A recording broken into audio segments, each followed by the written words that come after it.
I took care of blind Gloria for 5 years, and then just 2 years after she regained her sight, she asked for a divorce. She handed me a bank card with too many zeros to count. I'm sorry, Samuel. I have gratitude for you, but there's no love. Take this money. It's the only compensation I can give you. Everybody thought I'd crumble at Gloria's coldness, but I just let out a long breath, took the card, and immediately bought a plane ticket to go abroad the next day. They didn't know that I'd already collected my reward for caring for Gloria those 5 years. It was something much more valuable than money. If everything goes as planned, the next time Gloria and I see each other, it should be on the Forbes World's Billionaires list. The day Gloria asked for a divorce was an ordinary afternoon. In dim light, she handed me a card, her voice flat, like it was just a routine transaction. Samuel, let's get a divorce. Thank you for taking care of me all these years. Take this card. The password is your birthday. Just like how someone throws away a crutch once they can walk again, Gloria dropped me, the husband who had seen all her worst moments, once she regained her sight. The bank card was the best compensation she thought she could give me. I took the cold card, my fingertips brushing its smooth surface. My gaze inevitably landed on Gloria's overly bright eyes. So bright, like 2 finely polished obsidians, reflecting the clean office window lights, clearly showing my calm, expressionless face. But I remembered what they looked like when she was blind. 5 years ago, in this same bedroom, I saw Gloria through the toughest times. Back then, she had given up completely, refusing to eat, to drink, to take medicine. Like a stubborn child, she fought the world with suicidal tendencies. She resisted everyone's help, blamed the world, and cursed at the heavens for being unfair. Every day she was either breaking down or going crazy. It was the most desperate time in her 20-plus years. When she first found out about her blindness, Gloria was a bit down, but she never gave up, cooperating with the doctors and staying positive.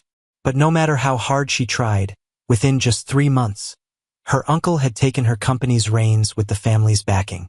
Although she'd been the most promising granddaughter and the clear heir of her family, going from sudden blindness to being abandoned only took 3 months. After all, a blind person, no matter how outstanding, is considered the family's discard. So everybody, including Gloria, gave up except for me. She refused to eat. I'd force her to. Smash things? I'd clean up after. Suicidal? I'd be by her side, not leaving. I taught her to use a white cane. She was awkward at first, bumping into corners and walls, then angrily tossing the cane away. I'd pick it up, put it back in her hand, hold her hand, and guide her through familiarizing herself with each corner of the house. This is the table, 3 steps forward is the sofa, turn left for the study. No matter how much she resisted, no matter how uncooperative she was, my voice remained as calm as a weather forecast. She'd wake up at night, screaming, her pajamas soaked in cold sweat. I'd sit by her bed, talking to her until she fell back asleep. In her worst moments, she'd hurl the worst insults at me. Samuel, watching me live like a dog in front of you, are you proud of yourself? You're here for my family's money, aren't you? You lying, scheming predator. Fake kindness. Disgusting. Get out. I don't want to hear your voice. I never argued back. Never shed a tear. I'd just quietly listen, wait till she got tired, then hand her some water. She was like a hedgehog, arming herself with all her spikes, pushing everyone away. And I just grabbed that hedgehog with my bare hands, letting those spikes pierce my skin, bloody, but never retreating. Why didn't I retreat? Because what Gloria said wasn't wrong. She was right. I wasn't pure-hearted. Although living daily with an unpredictable blind person in her family wasn't a life of ease, it was paradise compared to my time at the Wiltons. My mother had once been a jewel among the 4 major families. She was beautiful, talented, proud, pursued by countless sons of noble families. But she was blinded by love, falling for my penniless, scheming father with only a decent face. Ignoring my grandparents' fierce opposition and threatening to cut ties, she stubbornly married down. After marriage, with my mother's full support and vast resources, my father climbed up the ranks step by step. Until my 10th birthday, when instead of cake, he brought home another mother and son. The boy, Jason, was 2 years younger than me, 8 at the time. Timidly hiding behind the woman but looking at me with eyes identical to my father's. Curious yet evaluating this home that should have been mine and my mother's. From that day on, the Wiltons became my hell. My stepmother seemed kind and loving, but was secretly harsh and cruel. Jason saw me as a thorn in his side. Starving, wearing tattered clothes became the norm. I wore faded clothes, sneaked into the kitchen for cold leftovers. As a child, Jason would break my things and frame me, enjoying as my father scolded me without a second thought. At school, he'd rally classmates to bully and isolate me, steal my stuff, spread rumors. My dear father turned a blind eye, perhaps even amused. After all, a son with high family blood and the secret pursuits of an ex-wife was an eyesore. Now, originally meant to marry Gloria as childhood sweethearts, Jason cast her aside once she became blind and was abandoned. This burden, a past he despised, fell onto me without anyone asking my opinion. I was sent to her family like an unwanted gift to make up for Jason's broken engagement. But I accepted it willingly.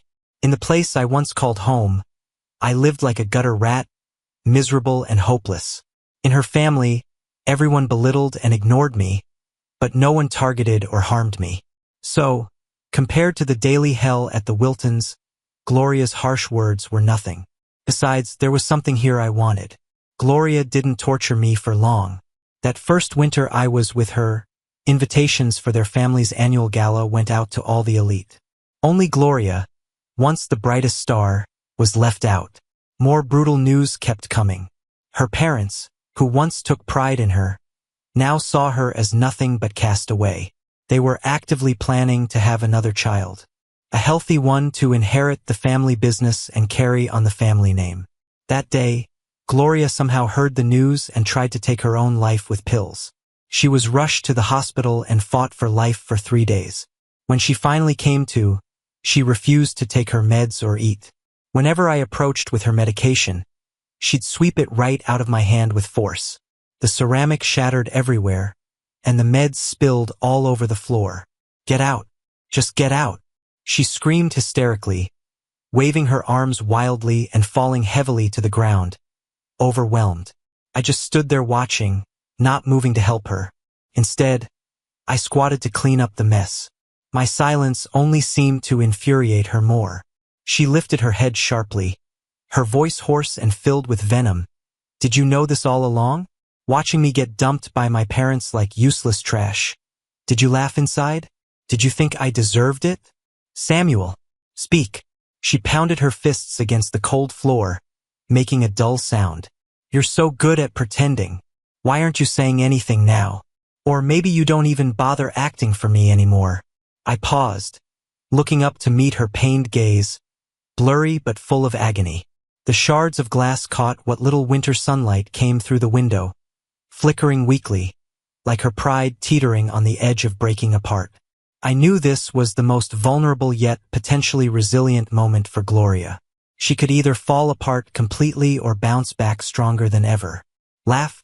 I echoed her words softly. "Gloria, do you think there's anything left for me to laugh at right now?" She froze, seemingly not expecting such bluntness. Her empty eyes stared in my direction, lips moving slightly but no sound coming out. I was just disappointed, abandoned by everyone. Lying there like garbage, wallowing in self-pity? That's not who you are, Gloria. Blood dripped from my finger, creating a small crimson bloom on the cold floor. I ignored it.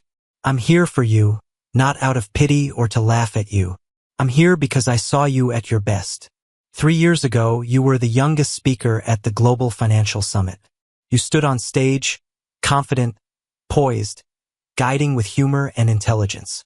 You were radiant. As I spoke, memories unlocked, and she seemed to remember that ambitious self. I had seen that Gloria, and I believed that she wouldn't give up because of temporary darkness or stay down because of others' rejection. But I can't see," Gloria shouted, breaking down. "You think I want this? But the doctors said the chances of healing my eyes are slim. Everyone's given up on me. What else can I do? Live as a joke? I understood that sense of being abandoned by the world. I knew it too well. That's why I realized she didn't need cheap sympathy right now, but rather a spark of hope. They don't want you, fine. But I do. I want the Gloria who never gives up, who stomps on all doubts to rise above. And I leaned closer, whispering, I want my efforts these past days to be worth it. You can't see? That's okay. I'll be your eyes. They took what was yours? We'll take it back. They want to replace you with a new child? We'll make sure they never get the chance to regret it. Gloria, tell me, do you want to give in or win back everything? After hearing my words, Gloria stayed silent for a long time. I set the medicine down and said, remember to take them. I'm heading out. Call if you need anything. When I returned, the medicine cup was empty, placed neatly on the bedside table. Gloria was sitting up, her back straight, facing the window, but this time without the complete defeat. When she heard my footsteps, she didn't resist or shriek like before. Instead, she spoke softly, her voice hoarse from not eating for so long. Samuel, I'm here. Do your words still stand? Every single one of them, forever. I walked over, placing the tidied medical kit aside. She paused, gathering strength. All right, it was just that one word, but it was like a spark falling into quiet ash.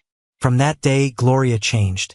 She stopped giving up on herself, started cooperating with her treatment, ate meals on time, and even requested rehab. Blind as she was, her brain was as sharp as ever. This quarterly report, read the key data aloud. On the third page, the growth curve described the trend. Check the recent share transfers of BF Group for all the details. She dictated business plans, analyzed the market landscape, and strategized every move. I became her sharpest eyes and nimblest hands. I read mountains of documents, relayed meeting content, filtered vital info, and represented her in places she couldn't be. Gloria was the brilliant young entrepreneur she once was. Under her guidance, I quickly learned how to accurately convey information, extract the core from chaotic data, and negotiate for her utmost advantage. She was the brain, scheming from behind. I was the eyes and hands in the battlefield. We operated like perfectly meshed gears, running at full speed. 5 years passed. Over 1,800 days and nights, countless sleepless ones, and endless dances on the razor's edge. All that belonged to Gloria, power, wealth, status, was meticulously pieced back into her grasp with ruthless precision. Until that day, the last stock transfer agreement was signed. Everything finally settled. That night, Gloria sat still for a long time. I was right next to her, feeling her shoulders shake.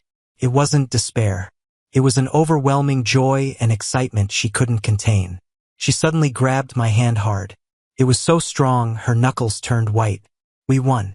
Suppressed sobs came from her throat, filled with 5 years of endurance and resentment. Samuel, we got it back. She yanked me into her arms, holding on tight, like I was a lifesaver in stormy seas. Hot tears dripped onto my neck, burning with intensity. Thank you, Samuel. Thank you. She repeated over and over, voice choked, words a mess. For 5 years, she hadn't been this happy. Good things seemed to come all at once. No one imagined, right at the peak of euphoria, it would happen. She was holding me, then suddenly froze.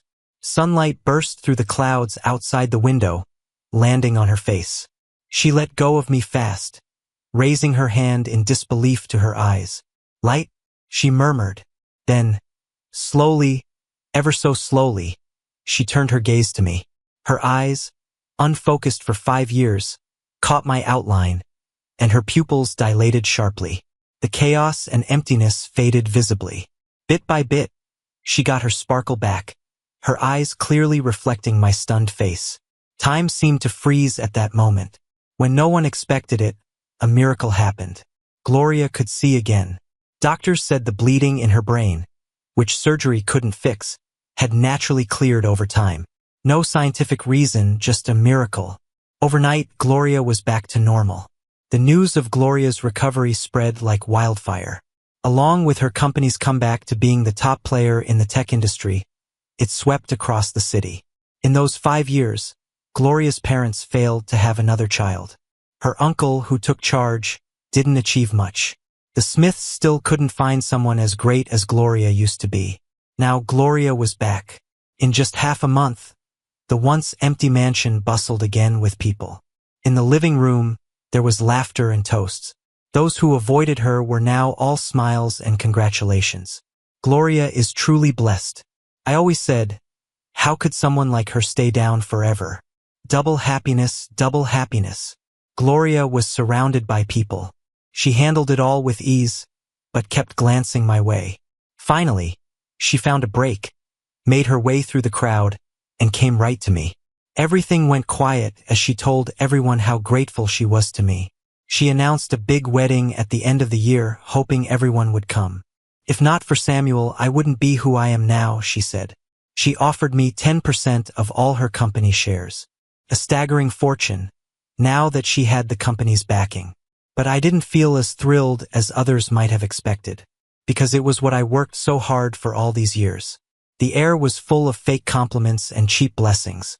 Amid the noise, many eyes fell on me. Fortunes shift.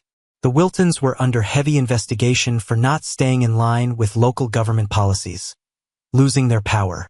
Jason had to marry a widow with money to save the Wiltons. And the blind Gloria, whom Jason once shunned, regained her vision and her former glory. No one could have imagined, in just 5 years, how different Jason's and my lives would become. The once bottom rung me through marriage found my way up. The world's not too big, nor too small. I ran into Jason at a bridal shop. Next to him was a woman who looked old enough to be his mom. That must be the rich widow Michael insisted he marry. The way she carefully attends to Jason makes it seem like she's truly in love with him. Otherwise, why would she bother having a full-on wedding for her second marriage with him and buy such an expensive wedding dress? Jason's face doesn't look too pleased. Right now, he's radiating humiliation and frustration, like a plucked peacock. Even that fancy suit he's wearing seems dull. Seeing his sorry state, I found it amusing. So, I got the saleslady to help me snag several suits Jason probably liked before he could. Sure enough, just like I expected with Jason's temper, he couldn't hold back after having his favorite items swiped repeatedly. He barged into my suite. The moment he saw me, he looked confused, which quickly turned into intense jealousy and resentment. Well, isn't it Samuel? Jason crossed his arms, chin slightly raised. That ingrained arrogance was still there, even in such a dire situation. You think just because you put on a suit that's on my level, you're suddenly some high-flying bird? You're just a worthless bastard without a family, and if it weren't for Gloria's connection, who do you really think you are? Yeah, I'm leaning on Gloria. With Jason pressing on me, I just smiled a little. But aren't you forgetting Gloria, the one you found bothersome and threw away on me? Come to think of it, I should thank you. Now I wear clothes Gloria picks out for me. I'm her rightful husband, and I own 10% of her company, all thanks to you. Unlike someone who lowers himself to an older rich woman who can be his mom. Oh, and I heard she's been married before and has a daughter your age? I feigned surprise and covered my mouth, my eyes filled with mockery. I must say, your taste hasn't improved one bit. Jason's face flushed red like a liver, shaking with anger. Samuel, what are you all pleased about? Gloria doesn't even love you. You're just picking up what I threw away. You're only fit for my cast-offs. She's just using you out of gratitude. Once that wears off, you think she's gonna stick around? Right, she doesn't love me. But does she love you? Love the childhood sweetheart who bailed on her in her toughest times? How about I call her in and ask? Just then, a gentle voice came from behind me. Samuel, how about this one? I turned around. Gloria was standing there with a hand-sewn mermaid wedding dress, smiling as she walked over. Sunlight streamed through the window, outlining her in a soft, glowing halo, impossible to look away from. She stood by my side, her gaze naturally falling on Jason. Just a glance. Her smile instantly froze. Her eyebrows furrowed just a bit and her eyes turned cold. With a hint of disdain, she said, "What's that trash doing here?" The color drained from Jason's face, and his head whipped towards Gloria, eyes full of frustration. But she didn't spare him a second look. With a firm grip on my hand, She let us out without a backward glance. In the car, Gloria was still upset. She usually doesn't smoke, but she pulled out a cigarette, took a deep drag, and exhaled heavily. Smoke rings floated before me. After finishing the cigarette, she finally apologized to me. I noticed she was rattled.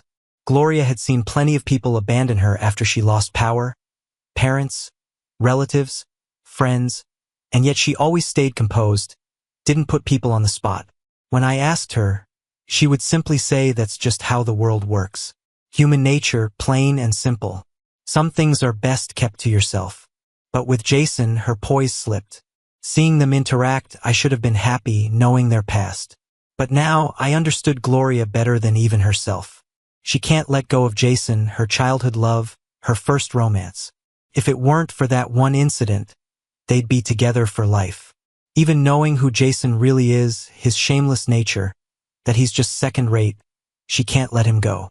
What Jason yelled earlier was true in one respect. Gloria doesn't love me. The reason's pretty simple.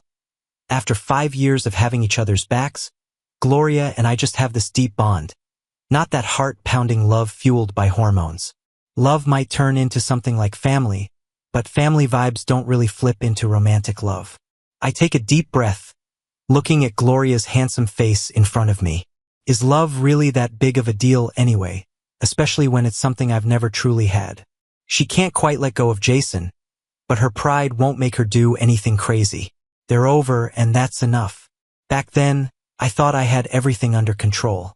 Who would have thought Jason, driven by jealousy and going rogue against the Wiltons, would pull a stunt like that? My wedding was nothing short of luxurious. Crystal chandeliers hung from the ceiling like the stars, casting brilliant light and envy across every guest's face. Every detail screamed Gloria's costly attempts to make amends. Those so-called relatives of mine were all smiles, fawning over me like eager lapdogs. Their calculated friendliness was impossible to miss, but I pretended not to notice. When Jason barged in, the wedding march was playing softly. Gloria was holding onto my arm, ready to walk up and say our vows. "Wait," Jason shouted. He looked pale, hair messy, eyes wild and desperate. "Gloria," he yelled, staring at her intensely. "You have to take responsibility for me. Samuel, Gloria is pregnant with my child. Are you really okay with being the father of my kid?" The room erupted in gasps. Cameras flashed rapidly, capturing us three, the main event and the unexpected intruder. I looked at Gloria calmly. First confusion, then shock and anger painted her face. "Jason, what nonsense is this?" Her hands trembled. "Samuel, please, let me explain. He and I..." She turned to me, desperate with a hint of panic in her voice. I gave her a small smile, shook my head, and interrupted her hurried defense. "I believe you. We can talk about it after the wedding at home." My composure seemed to comfort Gloria immensely. She exhaled in relief, a mix of gratitude and guilt in her eyes. "Security," Gloria shouted towards the entrance, face flushed with rage. "Get this lunatic out of here." Jason, failing to ruin the wedding and instead making Gloria and me act like the perfect trusting couple in front of everyone, went completely nuts. "Gloria!" Even as the security tried to haul him out, Jason screamed with all his might, "Samuel, there's a secret you don't know. Samuel can't have kids." That hit the high society nerves hard. Gloria's parents turned stone-faced instantly. They whispered among themselves, then called the host to wind down the now farcical ceremony. Gloria returned when it was already dark. She looked at me as if she wanted to say something but held back. I looked out at the city's neon glow and broke the silence. In middle school, Jason led a group to bully me. Gloria's breath hitched. Back then, he was the childhood friend you treasured while I was just some Wilton who no one cared about, easy to pick on. They cornered me in an abandoned equipment room and beat me to the brink. I said it calmly, as if narrating someone else's tale. With a heavy gaze, Gloria listened as I finished the story nonchalantly, brushing my hair back. "All right, you've heard my side. Now, your turn." Predictably, it was the same old drunken night story. How much was calculated opportunism only Gloria knew. After a long silence, Gloria apologized. Samuel, don't worry. I'll make Jason pay for his wrongdoing. A person like him doesn't deserve any sympathy from me. I looked up and asked her calmly, what about us? Will there be a future for this half-finished wedding? I already knew the answer. This family's cold nature means they value blood ties over all.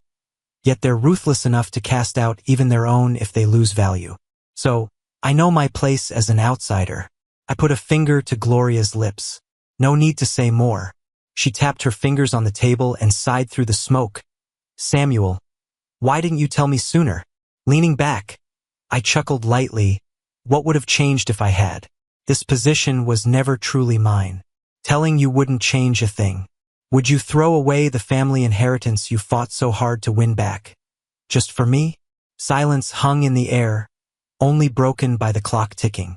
After a while, she sighed, stubbed out her cigarette, and said, sorry. She didn't love me, so it was easy for her to walk away. 3 months later, Gloria came with divorce papers and a bank card for me. Our story was ending before it even began. Sunlight filtered through the blinds, casting soft light onto her face, making it look pale and delicate. When she looked at me, there was a flicker of some unspoken sadness in her eyes that one might mistake for reluctance. But I knew her too well. Sign it, she said, her voice calm but final. Without hesitation, I picked up the pen and signed my name, more deliberately than ever before. Seeing my quick compliance, her gaze became incredibly complex. With night cloaking the outside world, I stood up, took the offered bank card, and waved it in the light. This money can be like a breakup gift. Let's at least keep it classy. I probably should have cried and thrown a fit. After all, those nights of pain were spent by her side, just as Gloria said. Without me, she wouldn't be who she is now. Yet she let me go anyway. I guess I should be glad I'm thinking clearly. I never craved Gloria's love, or else I might have turned into a hysterical mess. I hate that kind of madness. Samuel. She suddenly raised her voice, sounding a bit unhinged. Are you not sad at all? Didn't spending all these years together mean anything? Do you not love me even a little? Love you? I raised an eyebrow, walking step by step closer. If I said I love you, would you not divorce me? Does my sadness change the fact that you left me? Her throat bobbed as she struggled to say, in the future, if you need anything, you can always reach out. No need. I smirked, my lips curling into a carefree arc. From here on out, we're nothing more than the most familiar strangers. Take care, no need to worry. The air felt like it froze the moment her extended hand fell short. She awkwardly withdrew it, clinging tightly to the divorce papers as if trying to hold on to any remaining warmth. When the door opened, there was no ceremony, no goodbye words. Step by step, the past was crushed into dust, leaving no trace. Amid everyone's sighs and remarks, I bought a plane ticket out of the country. Not to heal a broken heart, but to strategize my career. When I sat in the lavish building, the man across from me had already been waiting. Samuel Anderson raised his champagne, signaling to me, your development plan and achievements in the AI field with WTech are truly impressive. I smiled slightly, raising my glass in return. Mr. Anderson, you're too kind. It's just some minor groundwork to keep up with the times. WTech, the company I poured years of effort into, focuses on deep AI applications. Before I married Gloria, it had already made unprecedented technological breakthroughs at home and was becoming an industry leader. After marrying Gloria, it secured angel and series of funding, gaining a considerable share of the domestic market. Now, with strong core technology barriers and a clear, stable profit model, we're in the final stages of preparing for an IPO, waiting for the right moment to ring the bell and wow the world. This visit to the UK is to finalize details for the branch's cooperation and pave the way for our global strategy. Anderson was clearly sincere about our collaboration, offering very favorable terms. WTech's technology, market, and prospects are impeccable. He set down his glass, leaning forward slightly with a hint of curiosity. Samuel, pardon my boldness, but does Gloria know you've built such a massive business empire? Anyone would be proud of having such an outstanding partner like you. He clearly thought Gloria and I were still happily together. After all, being Gloria's fiancé had been my most effective means of navigating social and business circles at home in recent years. It shielded me from countless unnecessary troubles and gave WTech many unseen advantages early on. I gently swirled the wine in my glass, the rich liquid casting a dreamy aura in the light, but didn't immediately answer. Anderson, thinking he'd touched a personal matter when I remained silent, tactfully shifted the topic. Of course, that's a private matter between you two. Let's talk about the specifics of our market promotion. I met his inquiring gaze, my lips curling into a faint smile, my voice steady. Mr. Anderson, Gloria and I are already divorced. Anderson's face flashed with a quick, almost imperceptible surprise but quickly returned to a professional smile. I apologize, I didn't know. However, that doesn't affect our partnership. My confidence in you and WTech remains unwavering. I understand. I nodded. As for your earlier question, pausing, I gazed out at the endless city skyline. Why would I tell Gloria? WTech is my labor of love, the solid foundation and sharp sword I've crafted in my long hibernation. It has nothing to do with Gloria or the Smiths. She doesn't need to know. I spoke softly. Past, present, future, my career is mine alone. Anderson looked at me with deeper understanding and genuine appreciation in his eyes. I get it, Samuel. He raised his glass. To you, to WTech, and to the brilliant collaboration we're about to begin. Cheers. The clink of glasses rang crisply, echoing in the large dining room. My battlefield has never been the back and forth of household intrigue or tangled romances. It's the unpredictable, ever-changing capital market. The bell for WTech's IPO rang on time. On the huge electronic screen, the soaring red numbers resembled a blazing flame, igniting the passion of the entire trading floor. I stood in the center of the crowd, dressed in a simple yet sleek black suit that highlighted my fair skin. I maintained a polite smile, smoothly clinking glasses with each congratulatory investor and partner. They praised my foresight, marveled at WTech's debut, and envied the commercial accomplishments I've achieved at such a young age. I nodded to each, responding with courtesy. It wasn't until deep into the night, back in the spacious presidential suite, that I truly relaxed, shedding the fine makeup and day's fatigue. Tipsy and sleepy, I slipped into a dream. In it, time rewound to many years ago. Michael called me to the study, his face dark enough to seem like it might drip water. Jason, that rebellious son. How dare he back out of the marriage now? Does he not understand the kind of family the Smiths are? Does he want to ruin us, the Wiltons? He was shaking with anger, slamming the table fiercely.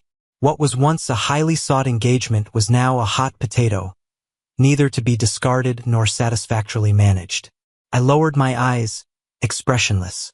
Jason's cries and protests faintly echoed from upstairs. He, of course, didn't want to marry someone blind, to sacrifice his lifelong happiness.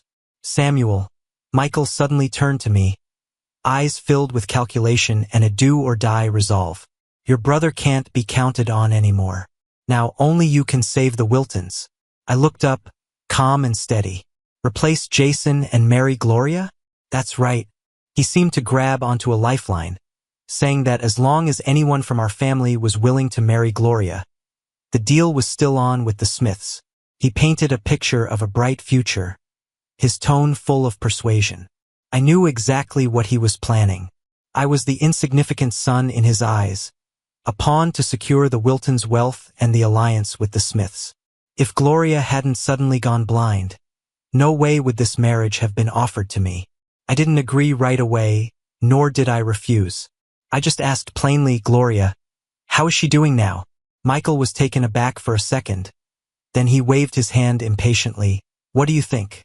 She's blind, useless. But don't worry, the Smiths are wealthy. Even if she's blind, you won't starve. At that time, WTech was already taking shape, and I could have left the Wiltons. But I still walked into that dimly lit residence to be with Gloria.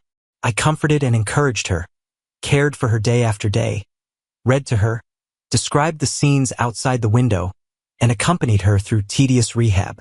More importantly, we had endless conversations.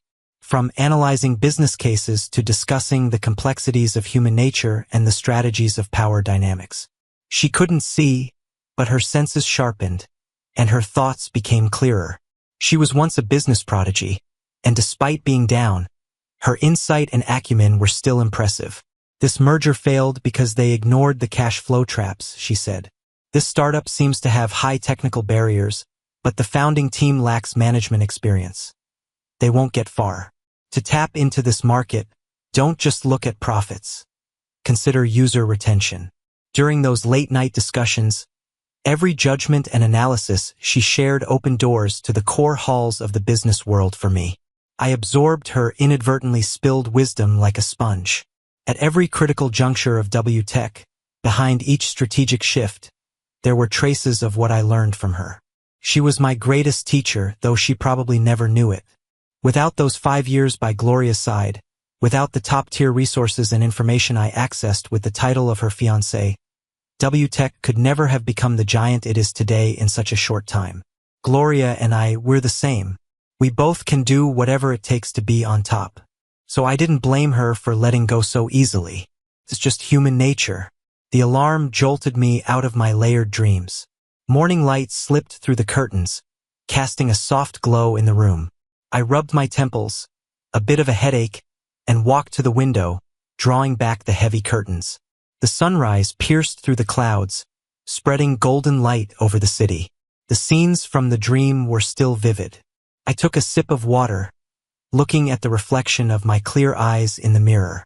Gloria, I said softly, as if talking to the air, or maybe bidding farewell to the past me, I've learned everything you taught me. As for those 5 years, let's consider it tuition for the lessons you gave me. Now we're even. My phone vibrated. A message from my assistant reminding me of today's schedule. A new battlefield was already laid out. I figured I'd soon meet Gloria again. But this time, I no longer needed to rely on her. I'd stand beside her as Samuel, maybe even surpass her. The day of our meeting turned out to be quite grand, almost ridiculously so. Let's welcome Samuel, the outstanding youth entrepreneur and founder of WTech, to the stage for his speech. The spotlight blazed on me as I calmly walked to the podium in a sharp navy blue suit. The crowd, a sea of elites and leaders from various fields, buzzed with the sophistication of success. My gaze swept the audience and landed on a familiar figure in the corner.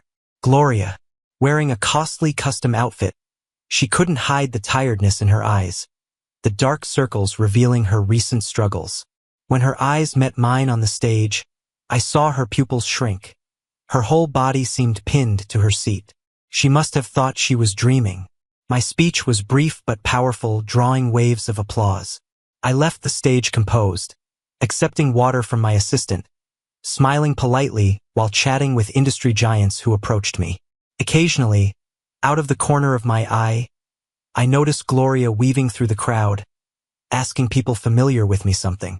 Her expression shifted from bewilderment to shock, disbelief, then simply complex. Who would have believed that the ex-husband she once discarded so easily was now a tech mogul she needed to look up to? At the evening banquet, she finally found the chance, holding a glass as she wobbled toward me, her steps unsteady as if she was walking on clouds.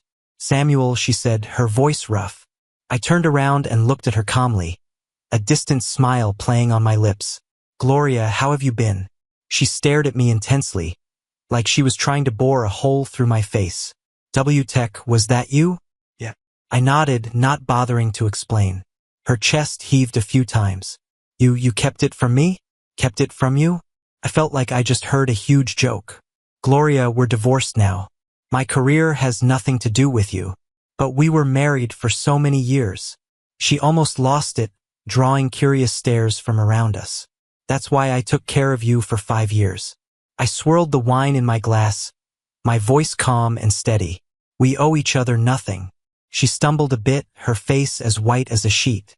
Seeing her so shaken didn't stir anything in me. In fact, I almost wanted to laugh. Oh, by the way, Gloria, I changed the subject. I heard you're getting pretty serious with Jason? I knew a bit. Michael pushing the boundaries, Jason being overly persistent. It had her in a mess. She snapped her head up. What are you trying to say? I advised her you really shouldn't marry Jason. I looked straight into her eyes. She froze, then seemed to realize something. Why? Samuel, are you jealous? Jealous? I let out a light laugh, shaking my head as my gaze turned cold. Gloria, you're overestimating yourself and underestimating me. This isn't a request or a negotiation. It's a warning. I took a step forward, leaning close to her ear, speaking in a voice only we could hear. The Wiltons owe me too much. Soon I'll collect every bit with interest. If you insist on tying yourself to Jason and becoming part of the Wiltons. I paused, straightened up, and put some distance between us, the smile on my face cold and resolute. Then, when the Wiltons fall, I won't show you any mercy. After all, business is war, and you have to eliminate threats at the root. My retaliation against the Wiltons was swift and thorough. I had been planning for this since college. Every seemingly casual chat, every forced family gathering, every copy of documents Michael made me sign became pieces in my game. The Wiltons didn't have a clean history. Cozying up to officials, tax evasion, exploiting employees, embezzling state assets, you could pick any, and it'd be enough to bring Michael down. I just strung those scattered pearls together with a string called evidence. Then, at the perfect moment, I presented it to the world. J Group stock plummeted, like an avalanche. At first, Michael tried to fight back, holding press conferences to blame malicious attacks. He even thought of using Gloria to suppress the bad press. But Gloria always sought advantage, avoiding risk, so she wouldn't step in. And even if she wanted to help, it would depend on whether I allowed it. With the pressure of power and money, problems kept piling up for Michael. The bank froze their accounts, and the tax, business, and even the disciplinary commission moved into J Group. As soon as the rumors started, everyone left. Those friends who once fawned over Michael avoided him like the plague.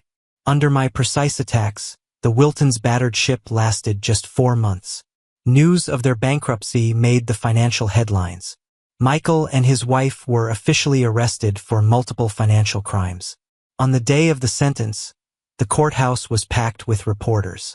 I watched from a car nearby, seeing Michael and his pampered wife, handcuffed and worn out, being escorted to the police car. Once so full of himself, Michael now looked like a stray dog. Even in prison, they had no idea which big shot they had offended and could seek no help. Pathetic, really, and quite laughable. A few days later, I arranged a visit. Through the cold glass and bars, I saw Michael. He wore the standard prison uniform.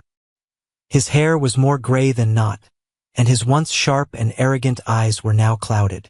I'm here to tell you something, I said before he could speak. He frowned slightly, a bit confused. What? I slowly curved my lips into a smile, though it was cold. Michael, don't you want to know who put you in here? His pupils contracted sharply as he stared hard at me. It was me. I clearly enunciated the 2 words, my tone steady, like 2 heavy hammers pounding on his heart. With those words, all the scattered clues clicked into place. Michael finally understood everything. His face drained of color, lips trembling. He pointed at me. You ungrateful child. Monster. I'm your father. Father. I snorted like I'd heard the biggest joke. Ever since you silently allowed that woman Maria to kill my mom for your own gains. My voice turned icy. Each word like it was dipped in ice. You stopped being my father. Michael, you're just a selfish, wife-killing monster. He was shaking with anger, slamming his hand down on the table with a loud thud. You're lying. Your mom died of an illness. An illness? I chuckled, but the smile didn't reach my eyes. Yes, the kind where she was driven to depression by you two, her so-called husband and wife, until she lost all hope and died, right? He opened his mouth but couldn't say a word. His eyes flashed with a hint of panic. I looked at him calmly. Everything happening now is just the result of what you planted back then. You've enjoyed years of glory. Now it's time for you to taste what it's like to lose everything and to be a disgrace. You all deserve it. He slumped back in his chair, as if all his energy had been drained, and his eyes were filled with despair and venom. After a while, as if remembering something, He abruptly lifted his head. What about Jason? What did you do to Jason? He's your brother. Brother? I raised an eyebrow. The brother who always bullied me, took my stuff, and eventually made sure I couldn't have kids? I could have gotten treated back then, without all the horrific damage.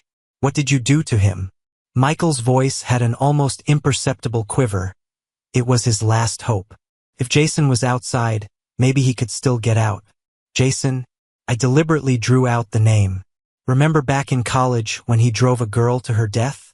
Michael froze, apparently unfamiliar with the event, or perhaps he just never cared. A girl jumped from a rooftop because of his bullying and lies, dying on the spot.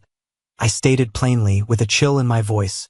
You spent a lot of money back then to cover it up, keeping his reputation intact, right?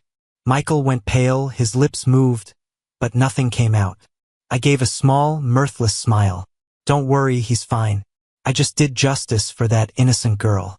Oh, by the way, I leaned closer to the glass, lowering my voice just enough for him to hear clearly. He's right next to you in the adjacent prison. Now, your family is reunited in jail. Michael collapsed back into the chair, eyes wide and mouth gaping, like a fish out of water, gasping helplessly. I stood up, took one last look at him. Enjoy the rest of your life in prison, Michael. With that, I turned and walked away without a hint of nostalgia. Behind me, I vaguely heard Michael's desperate, ragged shouts from the visiting room. I walked out of the heavy prison doors. Outside, snow was falling heavily, though I didn't know when it had started. The cold snowflakes settled into my hair and onto my shoulders, melting quickly and bringing a chill that seeped into my heart. After plotting for half a lifetime, at last it was over. The Wiltons were ruined, Michael and Maria got what they deserved, and Jason paid for his crimes. This long-running drama of revenge had ended, leaving me like an actor on an empty stage, alone, after the audience had vanished. In the distance, a tall figure stood out against the snowy backdrop. Gloria. She wasn't using an umbrella, letting snow collect on her dark hair and shoulders. Her well-tailored dark coat had acquired a thin layer of white. She stood silently, like a statue, eyes locked on me. I squinted slightly, a bit surprised. I walked toward her through the snow, each step producing a soft crunch. What are you doing here? I asked. She looked thinner, a hint of perpetual fatigue in her eyes, but her gaze was now clear, straightforward. Being as smart as she had pieced together all the clues by now, understood many things. Her voice was more hoarse than when I saw her at the party, as if sanded down by the snowflakes. I want to ask you something, Samuel. She looked at me steadily. When you came into my life, was there ever anything genuine? Even just a little? I opened my mouth, wanting to tell her that even without her, I could have reached where I am today. Whether it was Gloria as a mentor or being known as her hubby, it was all just one of the plans, a possible fast track, but not indispensable. With or without Gloria, I would still become this Samuel. Facing her decisive abandonment back then, I once wanted to question her heart too. But as the words formed, they faded away again. Those 5 years, I was staring at her and also at a past that had long become blurred. Did I end up with more or lose more? Even I no longer knew the answer. The snow fell heavier, blurring visibility, and somehow the years too. My phone chimed with a text. I'm ready now, same old place. I chuckled softly, not answering Gloria's question. Some answers just didn't matter anymore, because my life no longer entwined with hers.